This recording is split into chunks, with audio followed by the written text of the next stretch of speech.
Roaming with Rover. This is Robin. Pride and Prejudice.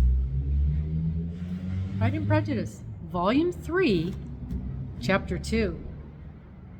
Elizabeth had settled it that Mr. Darcy would bring his sister to visit her the very day after her reaching Pemberley, and was consequently resolved not to be out of sight of the inn the whole of the morning. But her conclusion was false, for on the very morning after their own arrival at Lambton, these visitors came. They had been walking about the place with some of their new friends, and were just returning to the inn to dress themselves for dining with the same family, when the sound of the carriage drew them to a window, and they saw a gentleman and lady in a curricle driving up the street.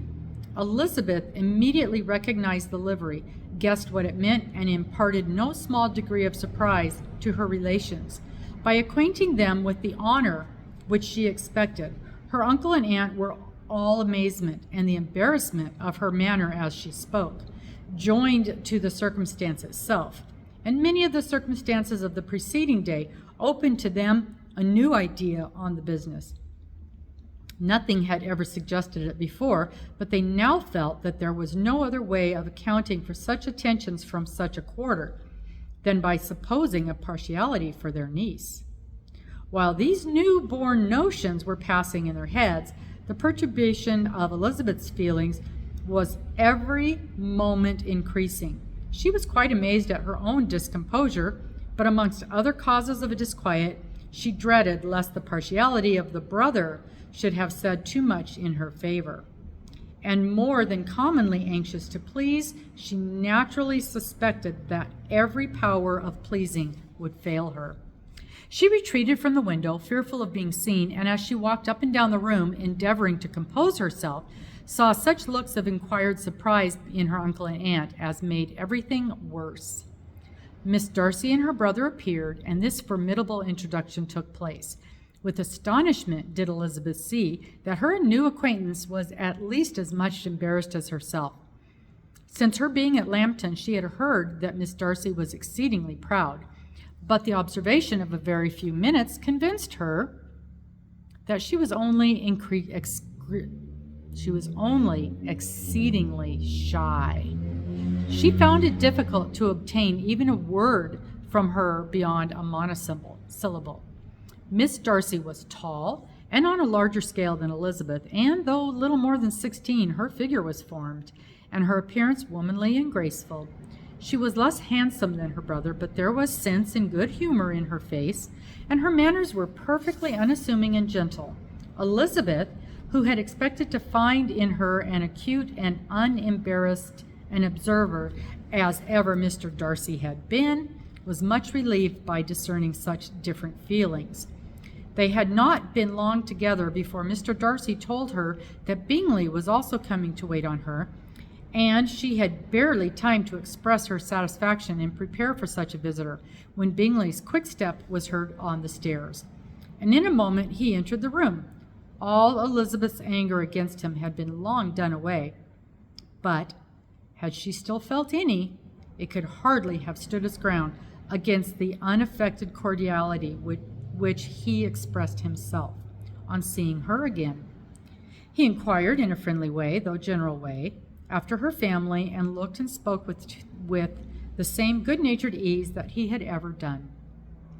To Mr. and Mr. Gardiner, he was scarcely a less interesting personage than to herself. They had long wished to see him. The whole party before them, indeed, excited in lively attention. The suspicions which had just arisen of Mr. Darcy and their niece directed their observation towards each with an earnest, though guarded, inquiry, and they soon drew from these inquiries the full conviction that one of them at least knew what it was to be in love. Of the ladies' sensations there remained little doubt, but that the gentleman was overflowing with admiration was evident enough. Elizabeth, on her side, had much to do. She wanted to ascertain the feelings of each of her visitors, she wanted to compose her own, and to make herself agreeable to all. And in the latter object, where she feared to fail the most, she was most sure of success, for those to whom she endeavored to give pleasure were prepossessed of her favor. Bingley was ready, Georgiana was eager, and Darcy determined to be pleased. In seeing Bingley, her thoughts naturally flew to her sister, and oh, how ardently did she long to know whether any of his were directed in a like manner. Sometimes she would fancy that he talked less than on former occasions, and once or twice pleased herself with the notion that as he looked at her, he was trying to trace a resemblance. But, though this might be imaginary, she could not be deceived as to his behavior to Miss Darcy, who had been set up as a rival of Jane. No look appeared on either side that spoke particular regard. Nothing occurred between them that could justify the hopes of his sister.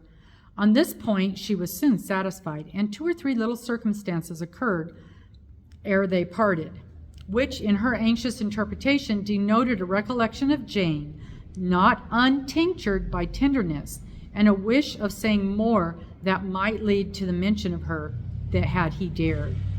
He observed to her at a moment when the others were talking together, and in a tone which had something of real regret, that it was a very long time since he had had the pleasure of seeing her. And before she could reply, he added, "It is above 8 months. We have not met since the 26th of November, when we were all dancing together at Netherfield." Elizabeth was pleased to find his memory so exact, and he afterwards took occasion to ask her, when unattended to by any of the rest, whether all her sisters were at Langbourne. There was not much in the question, nor in the preceding remark, but there was a look and a manner which gave them meaning. It was not often that she could turn her eyes on Mr. Darcy himself, but whenever she did catch a glimpse, she saw an expression of general complacence, and in all that he said she heard an accent so far removed from disdain of his companions as convinced her that the improvement of manners which she had yesterday witnessed, however temporary its existence might prove, had at least outlived one day. When she saw him thus seeking the acquaintance and courting of good opinion of people with whom any intercourse a few months ago would have been a disgrace, she saw him thus civil, not only to herself, but to the very relations whom he had openly disdained, and recollected their last lively scene at Hunsford Parsonage. The difference, the change was so great, and struck so forcibly on her mind, that she could hardly restrain her astonishment from being visible. Never, even in the company of his dear friends at Netherfield, or his dignified relations at Rossings, had she seen him so desirous to please, so free from self-conscience or unbending reserve as now, when no importance could result in the success of his endeavors, and when even the acquaintance of those to whom his attentions were addressed would draw down the ridicule and censure of the ladies both of Netherfield and Rossings. Their visitors stayed with them above half an hour. When they arose to depart, Mr. Darcy called on his sister to join him in expressing their wish of seeing Mr. and Mrs. Gardiner and Miss Bennet to dine at Pemberley before they left the country. Miss Darcy, though with a diffidence which marked her little in the habit of giving invitations, readily obeyed. Mrs. Gardiner looked at her niece, desirous of knowing how she, whom the invitation most concerned, felt disposed as to its acceptance, but Elizabeth had turned away her head, presuming, however, that this studied avoidance spoke rather a momentary embarrassment than any dislike of the proposal, and seeing in her husband, who was fond of society, a perfect willingness to accept it. She ventured to engage for their attendance, and the day after the next was fixed on. Bingley expressed great pleasure at the certainty of seeing Elizabeth again, having still a great deal to say to her, and many inquiries to make after all their Hertfordshire friends. Elizabeth, construing all this into a wish of hearing her speak of her sister, was pleased, and on this account, as well as some others, found herself, when their visitors had left, capable of considering the last half hour with some satisfaction, though while it was passing, the enjoyment of it had been little. Eager to be alone and fearful of inquiries or hints from her uncle and aunt, she stayed with them only long enough to hear their favorable opinion of Bingley and then hurried away to dress. But she had no reason to fear Mr. and Mrs. Gardner's curiosity. It was not their wish to force their communication. It was evident that she was much better acquainted with Darcy than they had before any idea of. It was evident that he was very much in love with her. They saw much to interest, but nothing to justify inquiry. Of Mr. Darcy, it was now a matter of anxiety to think well, and as far as their acquaintance reached, there was no fault to be found. They could not be untouched by his politeness, and had they drawn his character from their own feelings and his servant's report without any reference to any other account, the circle in Hertfordshire to which he was known would not have recognized it for Mr. Darcy. There was now an interest, however, in believing the housekeeper, and they soon became sensible that the authority of a servant who had known him since he was 4 years old, and whose own manners indicated respectability, was not to be hastily rejected. Neither had anything occurred in the intellect of their Lambden friends that could materially lessen its weight. They had nothing to accuse him of but pride. Pride he probably had, and if not, it would certainly be imputed by the inhabitants of a small market town, where the family did not visit. It was acknowledged, however, that he was a liberal man and did much good work among the poor. With respect to Wickham, the travelers soon found that he was not held there in much estimation. For though the chief of his concerns with the son of his patron were imperfectly understood, it was yet a well-known fact that, on his quitting Derbyshire, he had left many debts behind him, which Mr. Darcy afterwards had discharged. As for Elizabeth, her thoughts were at Pemberley this evening more than the last, and the evening, though it passed, it seemed long, was not long enough to determine her feelings towards one in that mansion, and she lay awake 2 whole hours, endeavoring to make them out. She certainly did not hate him. No, hatred had vanished long ago, and she had almost as long been ashamed of ever feeling a dislike against him that could be so called. The respect created by the conviction of his valuable qualities, though at first unwillingly admitted, had for some time ceased to be repugnant to her feelings, and it was now heightened into somewhat of a friendlier nature by the testimony so highly in his favor, and bringing forward his disposition in so amiable a light, which yesterday had produced, above all, above respect and esteem, there was a motive within her of goodwill which could not be overlooked. It was gratitude,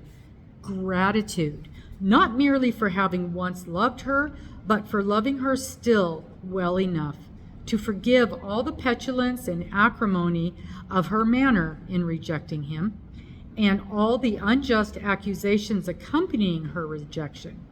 He who, she had been persuaded, would avoid her as his greatest enemy, seemed on this accidental meeting most eager to preserve the acquaintance, and without any indelicate display of regard or any peculiarity of manner, where their 2 selves only were concerned, was soliciting the good opinion of her friends, and bent on making her known to his sister.